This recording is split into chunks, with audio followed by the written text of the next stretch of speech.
नमस्कार। आज के इस कार्यक्रम में आप सभी दर्शकों का हार्दिक स्वागत है। नक्शा निगाह में रखना आसमान का, अरमा अगर है दिल में ऊंची उड़ान का, सच मानो नींव का पत्थर ही वजूद है, सच मानो नींव का पत्थर ही वजूद है, हर एक खूबसूरत ऊंचे मकान का। जी हाँ दर्शकों, यदि खूबसूरत संरचना चाहिए, मजबूत संरचना चाहिए तो उसकी नींव ज़रूर से मजबूत होनी चाहिए। और यही बात लागू होती है यदि हम चाहते हैं कि हमारा देश सुदृढ़ हो, मजबूत हो, तो उसकी नींव यानी हमारे बच्चे, हमारे भविष्य, उनके स्वास्थ्य और शिक्षा पर हमें विशेष ध्यान देने की आवश्यकता है। और इसी पोषण के महत्व को ध्यान में रखते हुए भारत सरकार ने 2018 में राष्ट्रीय पोषण अभियान की शुरुआत की थी और इस बार हम 5वां राष्ट्रीय पोषण माह पूरे सितंबर मना रहे हैं। हमने इस पर बातचीत करने के लिए, इस पर अधिक जानकारी इकट्ठा करने के लिए अपने स्टूडियो में आमंत्रित किया है डॉक्टर नीलू कुमारी जी को, जो कि आरएसएस कॉलेज चौचहा में प्राचार्य हैं, साथ ही साथ एमडीडीएम कॉलेज में C&D clinical nutrition and dietetics विभाग में गेस्ट फैकल्टी हैं। साथ ही हमने आमंत्रित किया है डॉक्टर प्रिया सिंह जी को, जो कि मुजफ्फरपुर की सुप्रसिद्ध स्त्री रोग एवं बांझपन रोग विशेषज्ञ हैं। आप दोनों का इस कार्यक्रम में बहुत बहुत स्वागत है। सबसे पहले डॉक्टर नीलू जी, आपसे जानना चाहेंगे कि यह जो राष्ट्रीय पोषण अभियान है यह क्या है, इसकी शुरुआत कैसे हुई और इसके मुख्य उद्देश्य क्या हैं? राष्ट्रीय पोषण अभियान की शुरुआत 2018 में मार्च में इसकी शुरुआत राजस्थान में हुई थी और इसकी शुरुआत प्रधानमंत्री श्री नरेंद्र मोदी जी ने किया था। ये जो 2022 है ये इसका 5वां वर्ष जा रहा है और ये 1 महीने इस अभियान को चलाना है। ऐसे सरकार की जो योजना है कि 1 सितंबर से 30 सितंबर तक चलाना है। इस अभियान का या ये जो प्रोग्राम सरकार चलाई है इसका मुख्य उद्देश्य है कि हमारे समाज में जो ग्रामीण महिला, खास करके जो शहरी क्षेत्र में हैं वो तो थोड़ी जागरूक हैं, पर जो ग्रामीण महिला हैं और गर्भवती हैं या दूध पिलाने वाली हैं और 0 से 6 बरस की जो आयु होती है उसके बच्चों के लिए और युवा जो लड़कियां हैं या लड़के हैं उन पर काम करना है। और उनका देखा गया है कि गर्भवती स्त्री हो या युवा हो तो वो बहुत कुपोषित हैं, रक्त की कमी है उनके शरीर में, वो अपने खान पान पे बिल्कुल ही ध्यान नहीं देती हैं। तो सरकार का ये प्लान हुआ, ये योजना बनाए कि नहीं, उनकी जो भी कमियां हैं या इधर आँख की बीमारी हो, खून की कमी हो, कुपोषित हो और गर्भवती महिला जो अपने शरीर में एक बच्चे को धारण कर रही है तो उसको अपनी जितनी ज़रूरत है, जितना उसको लेना है, एक दिन में आहार को लेना है, इसका निर्धारण तो आईसीएमआर जो है वो किया है। लेकिन ये जो फेज है लाइफ का एक अलग फेज माना गया है, जीवन का ये सबसे अनोखी मतलब पीरियड है। तो इसमें क्या है कि जितना लेना है उसके अतिरिक्त इनको लेना होता है और वो अपने प्रति बहुत ही नेग्लेक्ट रहती हैं खाने के प्रति, उनको मालूम भी नहीं है, दूसरी उनको मालूम भी नहीं है कि हमको क्या लेना है।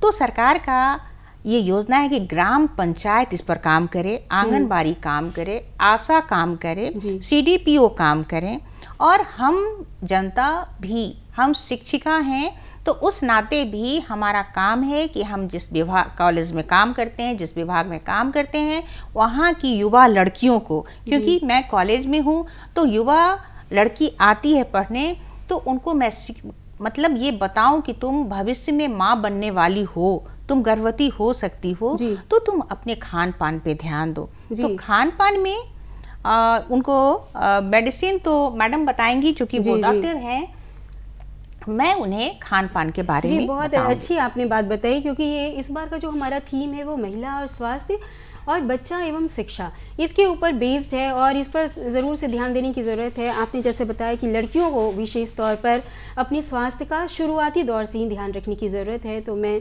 आपसे जानना चाहूँगी प्रिया मैम कि किस प्रकार से लड़कियों को किस उम्र से ही अपने स्वास्थ्य पर ध्यान देने की ज़रूरत है और किस प्रकार से उन्हें पोषक तत्व या संतुलित आहार लेने की ज़रूरत है? देखिए, जब मेरे ओपीडी में पेशेंट्स आते हैं तो हम उनको ज़रूर इस बात का सलाह देते हैं कि अगर हम तुम्हारी जो लड़की है, अगर तुम अपने बेटे को, मान लो हम बच्चे तो सभी को अच्छा पोषण ज़रूरी है, लेकिन लड़कियां जब कौमार्यावस्था में आती हैं तभी से उनके शारीरिक ऐसे चेंजेस आते हैं जिसमें कि हर मासिक धर्म के दौरान उनका ब्लड लॉस काफ़ी हो जाता है। तो अगर हम उस न्यूट्रिशन की पूर्ति नहीं करेंगे, जो डाइट है, जो उनका पोषण है उसके द्वारा, तो आगे चल के वो लड़की जब एक औरत बनेगी या जब वो माँ बनेगी तो ऑफ कोर्स उसके बॉडी में जो सारी जो कमियां हैं वो फिर उसकी प्रेगनेंसी में भी झलक कर आएंगी, और अल्टीमेटली फिर जो वो बच्चा जो उसके गर्भ में रहेगा उसको भी इस चीज़ का कमी के कारण उसको भी प्रॉब्लम्स और अल्टीमेटली मैलन्यूट्रिशन का प्रॉब्लम उसको भी फेस करना पड़ेगा। तो थिंग इज़ दैट कि जब ही भी कोई लड़की जब उसका पीरियड स्टार्ट हो जाता है और वो हर महीने उसका ब्लीडिंग उतना होता है, तो उसका डाइट डेफिनेटली उतना आयरन, उतना फॉलिक एसिड, उतना बी कॉम्प्लेक्स और कैल्शियम, ये 4 चीज़ें जो बहुत ही सिंपल घर के इंग्रेडिएंट्स में अवेलेबल होता है, उसके माध्यम से हम उस पोषण को पूरा कर सकते हैं। ऐसा ज़रूरी नहीं है कि आजकल जो शहरी उसमें है कि एग्जॉटिक फ्रूट्स या इसमें हम ये हेल्दी खाएंगे तभी ऐसा होगा, ऐसा कुछ नहीं है। जो हमारा देसी, जो ग्रामीण क्षेत्रों में बहुत आसानी से उपलब्ध है, जैसे दाल है, जैसे हल्दी है, हल्दी में आयरन की मात्रा बहुत होती है, तो हम इनको ये एडवाइस देते हैं कि जब तुम दाल बना रही हो तो आधे चम्मच की जगह तुम 1.5 चम्मच हल्दी डालो, क्योंकि उसके अंदर आयरन होता है। या फिर दाल का मात्रा, क्योंकि दाल बहुत ही सस्ता और बहुत ही आसानी से उपलब्ध प्रोटीन है, और बॉडी में प्रोटीन से ही सारे चीज़ें अल्टीमेटली आगे बॉडी का बिल्डिंग जो होता है, बॉडी बिल्डिंग ब्लॉक्स उसको बोला जाता है।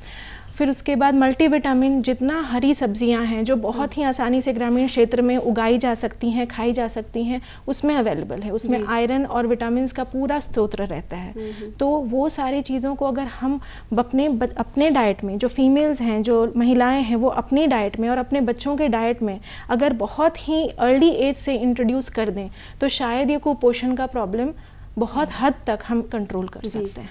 यानी कि संतुलित आहार में हमारे पास सारे न्यूट्रिएंट्स होने चाहिए, carbohydrate, fat, protein, vitamins, minerals, और जो कि जैसा कि मैम ने बताया कि वो आपको घरेलू चीज़ों में हमारे घर में उपलब्ध होते हैं, बस हमें जानकारी नहीं होती कि किसको कितनी मात्रा में लेनी चाहिए। और आपने सही बताया कि ये एक चक्र है, अगर हेल्दी गर्ल नहीं होगी तो उसका आने वाला जो उसकी आने वाली जो संतान है वो भी उतनी हेल्दी नहीं रह पाएगी। मैम आपसे जानना चाहेंगे कि बच्चे में अगर कुपोषण है तो हम उसको कैसे पहचानेंगे, उसके क्या लक्षण होते हैं? कुपोषण जो है वो, अगर कुपोषण 3 तरह का होता है। एक होता है कि बहुत ज़्यादा मोटा भी अगर हो गया तो वो भी कुपोषित में ही आता है। अगर बहुत दुबला है, उसकी पूरी रिब जो है साइड की वो दिख रही है, पूरे मसल जो हैं, मांस जो है वो पूरा वेस्ट हो चुका है, तो एक प्रकार का वो हो गया, एक मतलब दुबला, एक मोटा, 2 हो गया। और एक होता है कुपोषण का जो 3 तरह का परिभाषा देते हैं, एक इम्बैलेंस मतलब असंतुलित, मतलब जितना उनको लेना है उससे बहुत कम लिए या फिर बहुत ज़्यादा लिए तो वो असंतुलित हो गया। तो कुपोषण को 3 तरह से परिभाषित करते हैं, ओवर, अंडर एंड इम्बैलेंस, 3 तरह से करते हैं। लेकिन जब हम गरीब की बात करते हैं, गरीब जनता की बात या गांव की जनता की बात करते हैं, तो उनमें ज़्यादातर जो है वो अंडर नूरिश्ड, कुपोषित ही पाए जाते हैं, क्योंकि वो प्रॉपर डाइट नहीं लेते हैं। मेरा जहाँ मतलब एक हमेशा सवाल आता है मेरे सामने में कि अभी जो हमारी सरकार है वो इतने सारे उनके पास मतलब सीरियल दे रहे हैं, चावल गेहूं उनको सरप्लस उनके पास पहुंच रही है, तो उसकी कमी नहीं है। तो मतलब ऊर्जा जो मिलता है खाने का, जो स्रोत है कार्बोहाइड्रेट का, वो तो उनको मिल जाता है। तब सवाल उठता है कि फिर कुपोषित कैसे हैं? कुपोषित ये हैं कि वो केवल चावल खा लेते हैं, आलू खा लेते हैं, पर जैसा मैम ने अभी बताया कि दाल को वो अपने डाइट में एकदम नहीं के बराबर लेते हैं, तो दाल की कमी हो गई। हरी सब्जियां वो नहीं खाते हैं, केवल आलू खा के रह जाते हैं, तो इसके कारण वो कुपोषित हो जाते हैं। उनको ये बताना होगा कि जैसे मूंग की दाल होती है, तो मूंग की दाल में इतना प्रोटीन है कि जितना एक पोल्ट्री मतलब मुर्गा के मांस में जितना प्रोटीन है, ऑलमोस्ट उससे ज़्यादा ही प्रोटीन मूंग के दाल में है। तो अगर उनको हम शिक्षा देते हैं तो वो कुपोषित नहीं होंगे। हरी सब्जी वो खुद उगाएं, गाजर उगाएं, फल होगा, पपीता है, आंवला है, जी। केला है, तो फिर ये सब खाएंगे तो वो कुपोषित नहीं हो सकते हैं। जी। तो शिक्षित करना है उनको। जी। और मूंग की दाल की जहाँ मैडम ने बात की, तो मूंग की दाल का एक बहुत ही आसान तरीका होता है उसको स्प्राउट करना। स्प्राउटिंग से ये पाया गया है कि जो उसके अंदर विटामिन सी का निर्जात हो जाता है। प्रोटीन के साथ साथ विटामिन सी अगर उसमें आ जाएगा तो विटामिन सी जो है वो बॉडी में आयरन को अब्जॉर्ब करने में मददगार रहता है, कैटलिस्ट की तरह काम करता है। और विटामिन सी फाइटिंग एजेंट है, नेचुरल एंटीऑक्सीडेंट है। एंटीऑक्सीडेंट क्या होता है? शरीर में कोई भी तरह का, कोई भी बीमारी का जो स्रोत होता है वो ऑक्सीडेशन रिएक्शन से होता है, तो उसको रोकने का जो एजेंट्स होते हैं उनको एंटीऑक्सीडेंट्स नाम दिया गया है। विटामिन सी उसमें समझिए एंटीऑक्सीडेंट्स का राजा होता है, जो सबसे आसानी से और बहुत ही ईजिली बॉडी में अब्जॉर्ब हो जाता है, वाटर सॉल्युबल है, और उसके इतने सस्ते, इतने सिंपल स्रोत हैं। जैसे मैडम ने आंवला बोला, जिसको इंडियन गूड्सबेरी बोला जाता है, it is the richest source of vitamin C. उसमें इतनी मात्रा में विटामिन सी है कि अगर एक आंवला कोई खाएगा तो वो विटामिन सी के जो टैबलेट्स जो कोरोना के समय में सभी लोगों ने बहुत ही ज़्यादा मात्रा में खाए हैं, हमने यही बोला कि जो लोग उसको नहीं खा सकते हैं वो सिर्फ एक आंवला खाइए। अगर प्रतिदिन एक आंवला भी वो खाएंगे तो उनका वो विटामिन सी को बढ़ाना बहुत जरूरी है। अगर आपका इम्यूनिटी बढ़ा रहेगा तो आप पोषक तत्व भी लेंगे तो कभी बीमार नहीं पड़ेंगे। स्प्राउट की बात मैम कही है आप, तो उसमें विटामिन ए भी, जो एंटीऑक्सीडेंट। फिर उनको ये बताना है, गुड़ तो बहुत सस्ता है, थोड़ा सा चना गुड़ खा ले, चना को फुला करके चना गुड़ खा ले, तो उससे क्या होगा, खून की कमी जो थी वो पूरा हो जाएगा। चूरा तो इतना कॉमन चीज़ है, चूरा में आयरन बहुत ज़्यादा है, तो चूरा का कोई भी मतलब रेसिपी बना करके वो खा सकते हैं, दही चूरा खा सकते हैं, चूरा गुड़ खा सकते हैं। तो इस मतलब अगर आपको न्यूट्रिएंट्स की जरूरत है तो बहुत ज्यादा बाहर देखने की जरूरत है। हमारे घर हम जड़ों में जाएंगे अपने, उतना हमें सॉल्यूशंस मिलने जाएगा। जैसे जो मैम ने बोला चूड़ा में क्या होता है, जो एक ग्रेन्स होते हैं ना, उनकी जो आउटर लेयर होती है उसमें बी कॉम्प्लेक्स का सारा जो स्तोत्र है वो उसी में रहता है। इसीलिए पार बॉइलिंग जो हम लोग गाँव के भाषा में उसना चावल बोलते हैं, उसके अंदर विटामिन बी कॉम्प्लेक्स उसके अंदर अब्जॉर्ब हो जाता है। तो बेसिकली जो हमारे एंसेस्टर्स थे, जो पूर्वज थे, वो हमसे कहीं ज़्यादा स्मार्ट थे। उन्होंने ऐसे कुकिंग प्रोसेसेस, ऐसे प्रिपेयरिंग प्रोसेसेस तैयार किए हुए थे कि सारे जो न्यूट्रिएंट्स हैं, एक सिंपल चावल दाल एक होलसम मील है। क्यों? क्योंकि जो अमीनो एसिड चावल में नहीं है वो दाल में है, और जो दाल में नहीं है वो चावल में है।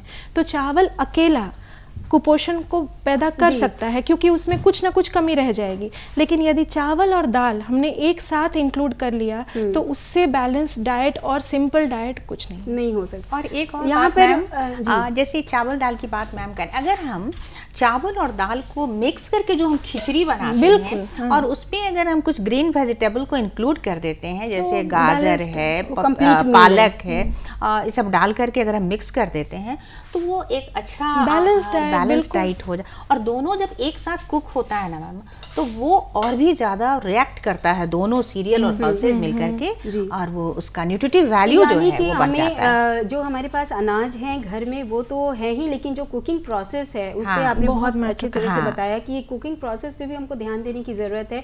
कि जैसे हमारे पूर्वज करते थे, मार पसा के चावल से उसका स्टार्च निकाल लेते थे, तो फिर वो कोई खतरनाक नहीं है, हानिकारक नहीं है। लेकिन अब हम मार्केट की तरफ देखते हैं, पैक्ड फूड को देखते हैं, पॉलिश्ड राइस को देखते हैं, जो कि कहीं ना कहीं हमें हार्मफुल ये करते हैं।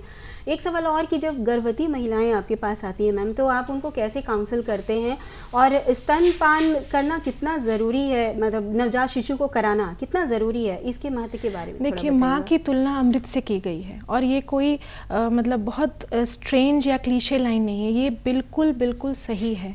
क्योंकि हर महिला को जो ब्रेस्ट फीडिंग वीक मनाया जाता है, पहला सप्ताह अगस्त का नेशनल ब्रेस्ट फीडिंग वीक होता है, मतलब स्तनपान के प्रति हम लोग जागरूकता फैलाते हैं, क्योंकि उससे अच्छा कुछ नहीं है, वो माँ के लिए भी और उस बच्चे के लिए भी। क्योंकि ब्रेस्ट मिल्क में ऐसे न्यूट्रिएंट्स पाए गए हैं जो नवजात को ना सिर्फ बीमारियों से बल्कि आगे चल के उसके डेवलपमेंट, उसको कुपोषण से बचाने में बहुत मदद करता है। लेकिन इसका जो इसका जो स्टार्टिंग होता है ये सिर्फ 9 महीने में नहीं हम उसको पूरा सारा न्यूट्रिएंट्स उठा के दे देंगे। सिर्फ दवाइयों के भरोसे हम रहेंगे तो नहीं चलेगा। हमें एक महिला को, मैंने जैसा पहले बताया कि जब वो कौमारावस्था में आती है तभी से ये building of the entire healthy body develop हो जाना चाहिए। ये जो कॉन्सेप्ट है कि हेल्दी बैलेंस डाइट लेगी वो लड़की तो आगे चल के ऑफ कोर्स अपने पढ़ाई में, आजकल की लड़कियां मतलब हर फील्ड में आगे बढ़ रही हैं तो कैरियर में भी अपना अच्छा कर सकेंगी, लेकिन अल्टीमेटली वो एक महिला है तो उसको गर्भवती, उसका फ्यूचर है, वो गर्भवती होगी ही। और गर्भावस्था में कैल्शियम वॉश आउट होता है, शरीर से जितना कैल्शियम है वो इतनी मात्रा में बच्चे की तरफ उसको डाइवर्ट किया जाता है कि अगर बॉडी में पहले से उसका बैलेंस नहीं बना हुआ है तो वो आगे चल के छलकेगा ही छलकेगा, वो कमी दिखेगी। और कैल्शियम सिर्फ गर्भावस्था में नहीं, लैक्टेशन के टाइम में, यानी कि जब वो दूध पिलाती है उस टाइम भी बहुत ज़्यादा इम्पॉर्टेंट है।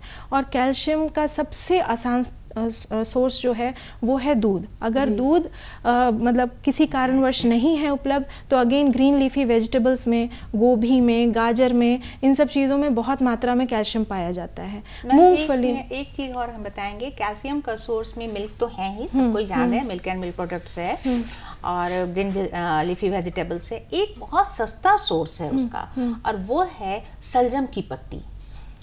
सलजम की पत्ती और इतना इजीली अवेलेबल है कि अगर दाल बनाते हैं और थोड़ी सी मतलब एक मुट्ठी ही अगर हम सलजम की पत्ती को तोड़ करके दाल में कुक कर देते हैं तो सफिशिएंट कैल्शियम, फिर उसको कोई दूसरा कैल्शियम लेने का कोई मतलब जरूरत नहीं। और गवर्नमेंट मतलब सरकार की तरफ से सच में जो आशा के लेवल पे जो काम होता है, कैल्शियम मेडिसिन 100 डेज का आयरन और कैल्शियम उनको डेफिनेटली वो देती हैं। और आशा लोग, मैं कहना चाहूँगी हमारी आशा बहनों के लिए कि बहुत ही अच्छा काम कर रही हैं, बहुत ही रूट लेवल पे काम कर रही हैं और उनको कैल्शियम मेडिसिन डेफिनेटली अवेलेबल किए जाते हैं। लेकिन अभी भी बहुत तरह की धारणाएं अभी भी हमारे ग्रामीण समाज में हैं जिसके कारण से वो मेडिसिन ले तो लेती हैं लेकिन खाती नहीं, सेवन नहीं करती। तो और दूसरा ये कि अभी सिर्फ ग्रामीण महिलाओं की अगर बात हो रही थी तो अब हम थोड़ा शहर की तरफ भी आए कि ज़्यादातर जो महिलाएं, स्पेशली कामकाजी महिलाएं, हम ही लोग जैसी,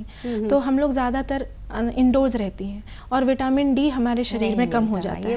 और जिस तरह से मैंने आपको बताया कि विटामिन सी कैटलिस्ट है आयरन के एब्जॉर्प्शन के लिए, विटामिन डी एक तरह से कैटलिस्ट है कैल्शियम के एब्जॉर्प्शन के लिए। तो अगर शरीर में विटामिन डी कम हो जाएगा तो कैल्शियम भी डिपोजिशन भी अपने आप कम हो जाएगा। और प्रेगनेंसी के दौरान ऐसा मतलब बॉडी में ऐसा साइकिल बना रहता है कि बच्चे को देने के लिए माँ के मतलब कॉस्ट पे बच्चे को मिलता है।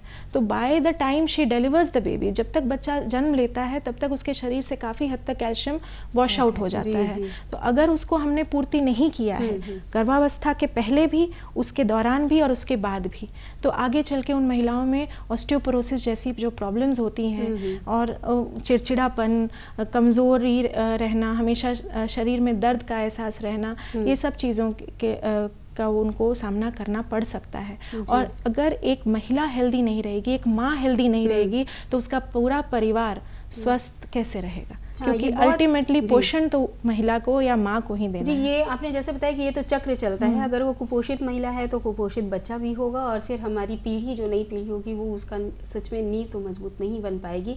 और इसके लिए बहुत ज़रूरी है कि सरकार के द्वारा बहुत सारी योजनाएं चल रही हैं, मातृत्व वंदन योजना है, जननी सुरक्षा योजना है, स्वच्छता अभियान है, बहुत सारी ऐसी योजनाएं हैं जो माननीय प्रधानमंत्री जी द्वारा चलाई जा रही हैं। और बहुत सारे पंचायत लेवल पर लोग काम करें, जैसा मैम ने बताया कि आशा दीदी हैं, जीविका हैं और भी पंचायत स्तर पे काम हो रहे हैं। मैम आपसे जानना चाहेंगे कि विद्यालयों में भी एक पोषण वाटिका बनाया जाता है और जहाँ पर बच्चों को पोषक तत्व मिल सके, तो विद्यालय में जो बच्चे पढ़ने जा रहे हैं उसमें किस प्रकार की योजना के तहत बच्चों को पोषक तत्व प्रदान किया जाता है? देखिए, विद्यालय में जो वाटिका बनाने का उसका भी मुख्य उद्देश्य यही है कि बच्चे को ये बताया जाए कि देखो तुम ये पौधा लगाओगे तो ये फल होंगे, या ये पौधा लगाओगे तो ये सब्जियां होंगी और उसका क्या बेनिफिट है, ये मेन बताना है। जैसे कोई भी पालक ही लगा दे, है ना, आंवला ही लगा दे, जैसे अभी अमरूद लगा दे। अमरूद कितना, अमरूद में जितना विटामिन है वो किसी सेब से कम नहीं है, कम नहीं। वो भी बहुत ही फायदेमंद है। और अमरूद लगा दे, जितनी भी हरी सब्जियां हैं वो लगा दे। लगाने से उनको क्या होगा कि एक इंटरेस्ट जगेगा, एक तो उनका क्या होगा कि पता चलेगा कि कौन कौन सा प्लांट है, सबके बोटेनिकल नेम उनको पता होंगे। आगे जा कर के वो अगर बॉटनी लेते हैं तो उनको पता होगा कि इसके बोटेनिकल नेम क्या है, उसके क्या क्या फ़ायदा है। दूसरा, वहाँ का एनवायरनमेंट जो है वह मतलब प्योर एयर, शुद्ध हवा भी हमारे लिए उतनी ही ज़रूरी है। धूप में काम करेंगे तो मैम अभी जैसा कह रही हैं विटामिन डी कितना ज़रूरी है उनके ग्रोथ के लिए। जी। तो ब्रेन डेवलपमेंट, बोन डेवलपमेंट सब के लिए ज़रूरी है। तो इसीलिए हॉर्टिकल्चर जो है, वाटिका जो है, वो कॉलेज में भी बहुत एक पार्ट है। ग्रेजुएशन में भी हम देखे हैं कि एक पार्ट बना दिया, एक पेपर बनाया गया कि आपको खुद से प्लांट को लगाना है, कौन सा इंडोर है, कौन सा आउटडोर है, इसके क्या फायदे हैं। और मिड डे मील भी उनको मिलता है जिसमें चार्ट बना हुआ है कि किस दिन क्या फ्रूट्स मिलना है, एग मिलना है। तो सरकार के द्वारा बहुत सारी योजनाएं चल रही हैं। विशेष तौर पर ये जो योजना है राष्ट्रीय पोषण माह जो हम मना रहे हैं, इसमें भी बहुत सारे विभाग का सम्मिलित रूप से कार्य हो रहा है। तो इस साल कौन कौन सी गतिविधियां करवाई जा रही हैं मैम, आप इसके बारे में बताएंगे कि कैसे जागरूकता फैलाई जाए, इसके ऊपर क्या कार्य होता है या हम क्या कार्य कर सकते हैं? देखिए, जागरूकता फैलाने के लिए हमें बहुत बड़ी मतलब मेरा ये जो पर्सनल थिंकिंग है कि बहुत बड़ी मुहिम से ज़्यादा जब हम किसी भी महिला से मिल रहे हों या किसी भी, जैसे हम चिकित्सक हैं तो हम पेशेंट से मिलते हैं, तो जितने भी पेशेंट से हम मिलें पूरे दिन में, चाहे वो किसी भी कारण से मेरे पास आई हों, उनको हम पोषण के बारे में एक सिंपल बैलेंस डाइट जो वो घर रह के बिना कोई एक्स्ट्रा मतलब एफर्ट लगा के या एक्स्ट्रा खर्च करके अगर वो उस पोषण का लेवल बढ़ा सकती हैं तो उसके बारे में उनको जानकारी देते हैं। जैसे कि मैंने आपको बताया कि प्रोटीन, विटामिन्स और मिनरल्स, ये 3 चीज़ों की मात्रा कभी कभी छूट जाती है। सिर्फ कार्बोहाइड्रेट लेके पेट भर लिया जाता है और जो मेन पार्ट है जो बॉडी को हेल्दी रखने के लिए ज़रूरी है, इम्यूनिटी डेवलप करने के लिए ज़रूरी है, वो भूल जाते हैं उसमें इंक्लूड करना या उसमें कमी कर जाते हैं। तो सिंपल चीज़ें, जैसे आपको मैंने हल्दी का इम्पोर्टेंस बताया, मैडम ने गुड़ का इम्पोर्टेंस बताया, चना का इम्पोर्टेंस है, उसी तरीके से और भी दूसरी जैसे कुछ प्रांतों में लोबिया जैसे अवेलेबल होता है, वो लोबिया बहुत ही हेल्दी चीज़ होता है। उसके अलावा मतलब मेडिसिनल वैल्यू पर अगर हम आएँ, जैसे कोई भी प्रेग्नेंट लेडी भी आई है तो हम उसको डेफिनेटली आयरन और कैल्शियम का सप्लीमेंटेशन के लिए एनकरेज करते हैं। ऐसे प्रिपरेशंस हैं जो कि बहुत आसानी से वो मतलब उनको टेस्ट में भी अच्छा लगे और वो उस चीज़ का इनकॉर्पोरेशन अपने रेगुलर डाइट में कर सके। और थोड़ी देर पे थोड़ा मात्रा में खाना, मतलब और अलग अलग वैरायटी इंक्लूड करना। सिंपल चीज़ें जैसे गुड़ चना खा लिया है, एक अगर सेब नहीं तो अमरूद ही खा लिया है, या केला, पका हुआ केला का भी अपना गुण है, कच्चे केला का अपना गुण है, वो खा लिया है। दाल, अलग अलग भिन्न प्रकार की दाल हैं, उसको या तो अंकुरित कर खाएं या फिर दाल बना कर खाएं। ये सब सिंपल चीज़ें। और अगर हम नॉन वेजिटेरियन साइड में जाएं तो एग बहुत ही रिच सोर्स है प्रोटीन का भी, कैल्शियम का भी। जी। तो ये सारी चीज़ें, सिंपल चीज़ों के माध्यम से जितने लोगों से हम डेली अगर हम मिलते हैं, अगर हम उतने लोगों को जागरूक करेंगे तो डेफिनेटली वो अपनी फैमिली में जाएंगे, एक्सटेंडेड फैमिली में जाएंगे, उनको भी जागरूक करेंगे। और हम जैसे हम लोग चिकित्सक लोग कैंप्स लगाते हैं जिसमें कि हम कभी कोई भी कॉमन प्रॉब्लम्स के लिए, फीमेल प्रॉब्लम्स हैं, प्रेग्नेंट लेडीज़ हैं, वो हमारे पास आके सलाह पूरे दिन आकर के ले सकती हैं। एक बहुत कॉमन सी चीज़ है कि जब हम बच्चे विशेष तौर पर आजकल घर के खाने को तवज्जो नहीं देते हैं, महत्व नहीं देते हैं, बाहर के पैक्ड फूड को ज़्यादा ध्यान देते हैं। मैम आपसे जानना चाहेंगे, ये जो नखरे करते हैं बच्चे, कई बार जो वर्किंग लेडी हैं उनके पास भी उतना वक्त नहीं होता है, तो कैसे पोषक तत्व प्राप्त होगा, उनको क्या आप सलाह देना चाहेंगी? मैम अभी जो आप बोली, क्या इस प्रोग्राम का, इस अभियान का क्या 4 उनका एम है, उसमें स्लोगन है। तो स्लोगन भी बनाना है कि बाहर का खाना नहीं खाओ, घर का खाना खाओ। तो घर का खाना खाओ, इससे बच्चे अट्रैक्ट नहीं होंगे। तो उसके लिए है क्या कि जैसे उसमें एक ग्रुप है ना 0 to 6 ईयर्स, 6 साल का बच्चा जो होता है ना, वो बहुत खाने से भागता है। उसको हमेशा खेलने के प्रति, स्कूल जाना है, टाइम की बहुत कमी है। तो माँ का ये काम बनता है कि वो घर में ही जो खाना बनाते हैं, जैसे सिंपल हम एग्जांपल देते हैं कि एक पराठा ही अगर बनाते हैं तो पराठा का जो शेप ट्रायंगुलर है उसको तिकोना है, चेंज कर उसको दिया जाए। थोड़ा चेंज कर दिया जाए। जी। कभी रेक्टेंगुलर बना दें, कभी राउंड शेप में बना दें, कुछ स्टेप बना दें, उसमें पालक डाल के अगर हम आटे को गूंथ लेते हैं तो ग्रीन कलर आ जाएगा। तो कलर देखेगा तो सोचेगा कि आज तो बहुत अच्छा मम्मा खाना बनाई है।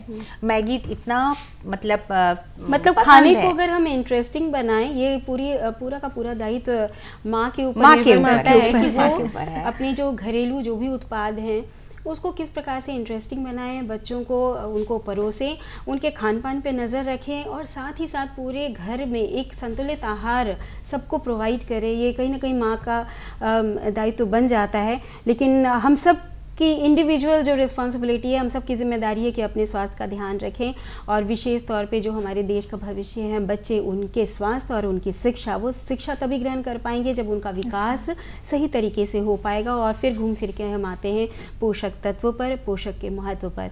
तो इस बार का जो अभियान है वो पोषक तत्व के महत्व, जागरूकता, इसके पहुँच, वितरण पर आधारित है। और हम यही आशा करते हैं कि महिलाएं अपना स्वास्थ्य तो रखें ही सुरक्षित और संतुलित आहार लें, साथ ही साथ अपने पूरे परिवार का, अपने बच्चे की भी देखभाल उसी प्रकार से कर सके। इसी के साथ हम आप सबसे विदा लेते हैं। आप दोनों मैम स्टूडियो में आई और बहुत ही अच्छी महत्वपूर्ण जानकारियाँ दी। आप दोनों का बहुत बहुत धन्यवाद। दर्शकों, हम फिर नए विषय के साथ उपस्थित होंगे, तब तक के लिए नमस्कार।